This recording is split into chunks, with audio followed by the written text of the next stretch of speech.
Another thing is via Wi-Fi to our NetHub. NetHub is not one-to-one. NetHub, it's a program that connects to many receivers, and you can, in parallel, you can view interferences, all the slides that I showed you, to anywhere in the world. I mean, in parallel with many of them. This one, I like this one as the most versatile and most interesting. That all the slides that I mentioned today, you can ask the receiver to take the snapshot, and also you can say, send it to a server. Here is this spectrum setting. You say how many samples to take. You saw I had 10 samples, 100 samples. How many samples to take? What harmonics to mark around you. If they are TV stations or something, you mark them, and it will mark in all bands the harmonics of those that you have specified to see where, if those suspect transmitters will fall within. How many times do this, and how often? Every 20 minutes, or every day, or every week? And what to record? Do you want all bands of 6 GPS L1, L2, and other screens, or what? Or combinations thereof, I will talk later. Record it in there and share via FTP server. When we take snapshots, share via FTP server, and this is your server that you can set.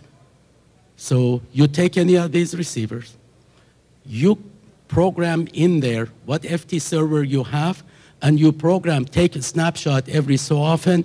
It will go to that website. It will go to that FTP server. And we have an FTP server that I'll show you. If you have iPhone or any smartphone, you can look at your browser right now and look at our San Jose FTP site and see everything that we can record.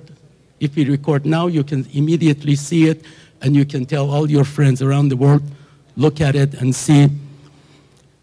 This is, if you want, javadgnss.net/spectrum. Note that S is capital S. Now or anytime later, look and see everything that we talked about. So this system that I mentioned, when this information goes to a server, you can even analyze it. You say if any of the parameters that we mentioned, AGC or whatever, exceed certain limits, send emails to this manager or to this general or whoever. You are driving your car and it beeps and you say, yes, in New Jersey, in this area, our GLONA or GPS L2 got affected, and will give you the shape of the spectrum and everything you saw. And I know iPhone shows all these graphics. Okay, so one thing that we need to do, all these monitoring things does not need to include any extra cost. We have reference stations. For RTK, we have reference stations. For Earth monitoring, we have reference stations. These features must be, it's good to be embedded in everything, that they not only report the RTK messages and everything, also they report interferences to anywhere else in the world. The infrastructure does exist, doesn't need anything, just these features. Receiver must be used that has these features. From the user point of view, you must monitor interferences in area before performing tasks. Like pilots check their weather before takeoff. If our surveyor in the heart of Moscow, when they want to do their thing, if they first look, they don't need to ask later why I don't get, my RTK will not get settled so quickly, or why my GLONASS doesn't work.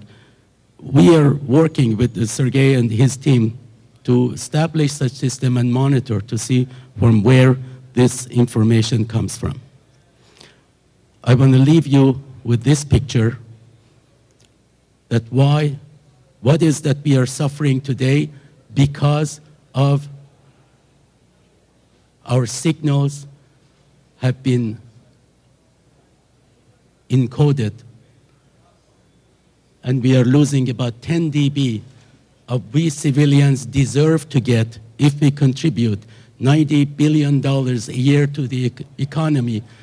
We deserve to get our 10 dB back, either through not decoding it, or better yet, something that we both agree on, to push Congress to expedite the deployment of the new GPS signals that have modernized signals.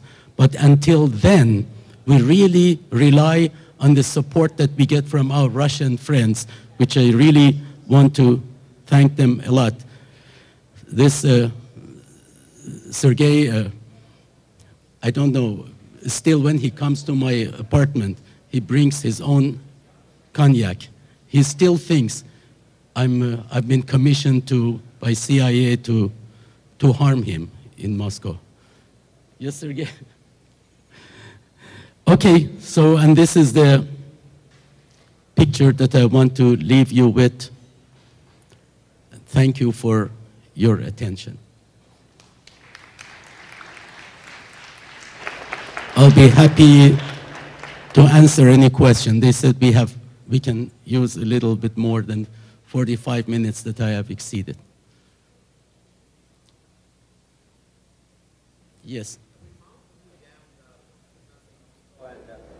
How we recorded and what is the system here in USA to record? No, as I said, this was on September 12, and after that I came to Moscow, and Sergey was not there also. When we go back, this is our first priority. Yes, Sergey? To find where. Okay, if no, yes. Yes, you can. The software does exist. Of course, the software, as always, we keep improving it too. Everything exists today, and most of these things are also patented, which we intend to defend our patents as vigorously as we defend the GNSS bands. Yes?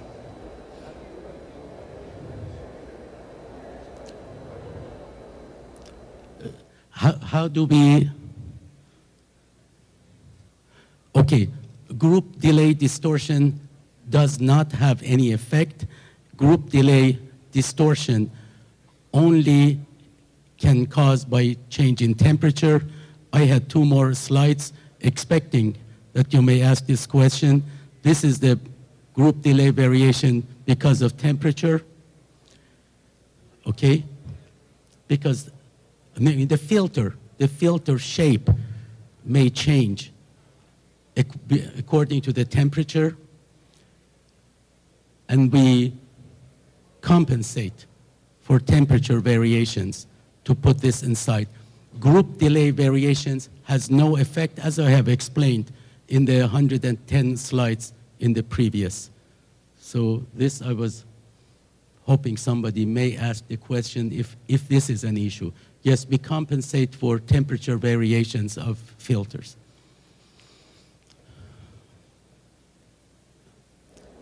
Yes?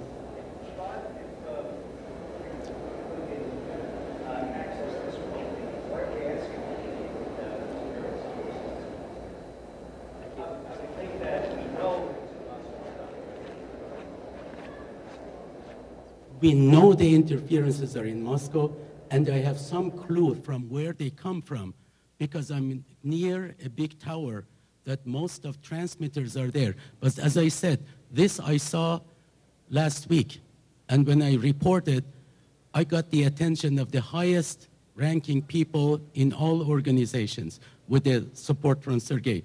So where it is, maybe right now there are people investigating where it comes from. And as I said, it's not in Moscow, it's in our San Jose. I showed you. In our San Jose, we have interference. And this is San Jose is a very calm area. Take this in the middle of New York, and you will see, you will have similar pictures. The thing is, every receiver has about 10, 15 dB of headroom. They don't see it. And this is few days old information that I saw. It's not unique to Moscow. I bet you take in any big cities in US, you will get many dBs of degradation because such a tool didn't exist. Who monitors this? With what? You tell me, with what we monitor our spectrums? Do we have every 5, 6 kilometers, do we have a monitor? What is our, who knows? Does anybody know how we monitor interferences within the GNSS bands in this country?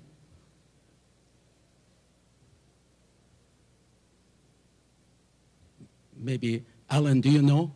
From GPS world, you cover interferences, have been for years. How do we monitor? Who monitors? With what instrument monitors?